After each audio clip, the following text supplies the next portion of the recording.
Good evening. This is All India Radio Kohima. I'm Jonas Yantan with Evening News. The headlines. Prime Minister Narendra Modi inaugurates PM Gati Shakti National Master Plan for multi-modal connectivity. NDPP's candidate as Keoshu Yimchunger declared elected uncontested to the 58th Shamador-Chesor Assembly Constituency. IMF says India will be fastest growing economy, projects 8.5% growth rate in the next fiscal year, and Maha Ashtami being celebrated across the country with religious fervour and gaiety. As India is on the verge of vaccinating 100 crore people against COVID-19, All India Radio salutes all the people, doctors, nurses and others who made this possible. At the same time, we caution our listeners that the battle against COVID is not yet over. We appeal to our listeners who are yet to be fully vaccinated to get vaccinated at the earliest and also help others to get vaccinated. During the festival season, please follow these 3 simple steps. Wear a face mask, maintain 6 feet for social distancing, focus on hand and face hygiene. For any COVID-related information and guidance, contact national helpline numbers 011-2397-8046 and 1075 and state helpline number 1800-345-0019. And now the news. Prime Minister Narendra Modi inaugurated PM Gati Shakti National Master Plan for Multimodal Connectivity and new exhibition complexes of India Trade Promotion Organization at Pragati Maidan in New Delhi today. He also reviewed the model of the new exhibition complex at Pragati Maidan. In his address, the Prime Minister said the National Master Plan will provide Gati Shakti to 21st century India with multimodal connectivity and next-generation infrastructure. He said PM Gati Shakti Master Plan brings together government processes and other stakeholders together and also interlinks transport modes. Prime Minister Modi said the India of 21st century is leaving behind old thinking and is moving forward. The Prime Minister said today's mantra is will for progress, work for progress, wealth for progress, plan for progress, and preference for progress.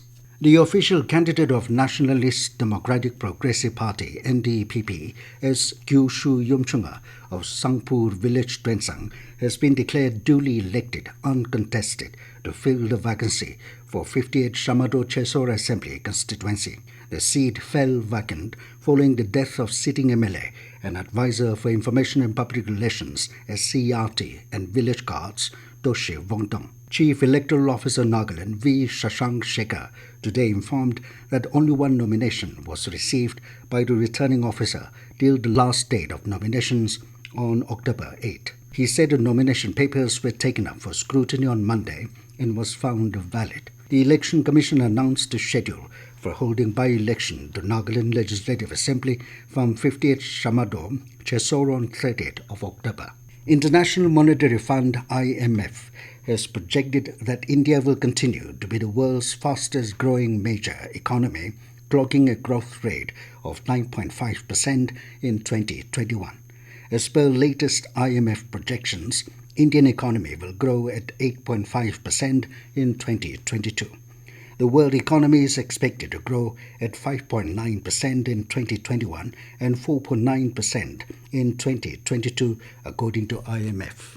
Maha Ashtami, or the 8th day of Navaratri, is being celebrated across the country today. This day is dedicated to Goddess Maha Gauri, the 8th avatar of Ma Durga. On this day, devotees in large numbers throng various temples to offer prayers. President Ramnath Kovind has extended his greetings and best wishes to all the fellow citizens living in India and abroad. In his message, the President said that Goddess Durga is a symbol of power and is also a divine form of Nari Shakti. Kovind appealed to the people to resolve to build a society where women are bestowed with higher respect than before and equal participation in the process of nation building. Vice President M. Venkaiah Naidu and Prime Minister Narendra Modi have greeted everyone on the occasion of Durga Ashtami today. This news comes to you from All India Radio, Kohima. You can also listen to this news bulletin on a YouTube channel, AIR News Kohima. Durga Puja is being celebrated in Nagaland in a subdued manner amid the ongoing COVID pandemic. In a low-key affair, the Durga Puja celebration is organized at different locations at Kohima town following all COVID restrictions. Dressed in new clothes, devotees are seen visiting pandals and temples to offer prayers and seek blessings from the goddess. Joint Secretary of Gorkha, Singa Devi Mandir Committee, Kohima, Anup Rana said all SOPs issued by the state government have been put in place, such as thermal screening, hand sanitization, and others, while observing the celebration of Durga Puja. Governor of Nagaland and Assam, Professor Jagdish Mukhi, has extended warm greetings to the people of Nagaland on the occasion of Dasera and Durga Puja. Governor Mukhi said, "This beautiful festival is a celebration of victory of truth over falsehood, triumph of the righteous, and defeat of evil," while urging all to celebrate the festival by observing all the COVID-19 protocols. The governor wished that this auspicious occasion will inspire all to follow the path of virtue and guide the people towards oneness, amity, happiness, and prosperity. In his Durga Puja and Dasera greetings, Chief Minister Nipidio wished that the auspicious occasion will foster brotherhood and bring blessed beginnings in everyone's lives. Joint Secretary Power and Team Leader of Special Team to check power theft in Dimapur District, Sara S. Jamir, conducted a surprise check of EE Electrical Office, Jamakidima today. Sara, during her interaction with officers and staff, stated that serving defective bill to consumers is one of the reasons for loss of revenue in power sector. She therefore maintained that it is the duty of the meter readers to visit all the consumers, examine the energy consumed, recorded in the meter box every month, and serve accurate bills to the consumers. Stating that the state government is very serious on the loss of revenue in energy sector due to faulty billing, Sara cautioned that strict action would be initiated against the non-performing staff. The Joint Secretary also instructed the Executive Engineer and his officers for improvement of power supply besides timely repair of faulty lines and checking of power theft, and to initiate disconnection drive for non-payment of bills. Civil Aviation Ministry has decided to restore the scheduled domestic air operations from 18th of this month without any capacity restrictions. The decision was taken after a review of the current status of scheduled domestic operators and passengers' demand for air travel. The ministry said the airlines and airport operators shall, however, ensure that the guidelines to contain the spread of COVID-19 are strictly adhered to and COVID-appropriate behavior is strictly enforced during the travel.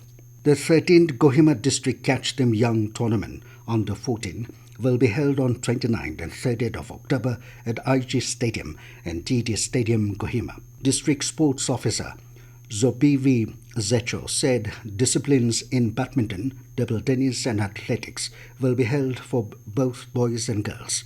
District Sports Officer said interested candidates can collect the forms at District Sports Office Kohima and TT Stadium Kohima during office hours. The same will also take place in Pek District. Pek District Sports Association informed that the athletic events will be conducted on October 29th in Chazupa, Futsero and Meluri subdivisions. Table tennis and badminton, along with athletic events for Pek Circle, will be held at Pek Town on October 30. And now 20 news, here are the main points again. Prime Minister Narendra Modi inaugurates PM Gati Shakti National Master Plan for multi-modal connectivity. NDPP's candidate as Keoshu Yimchunger declared elected uncontested to the 58th Shamado Chesor Assembly Constituency. IMF says India will be the fastest growing economy, projects 8.5% growth rate in the next fiscal year. And Maha Ashtami being celebrated across the country with religious fervour and gaiety. That is all we have in this evening news bulletin. Good night.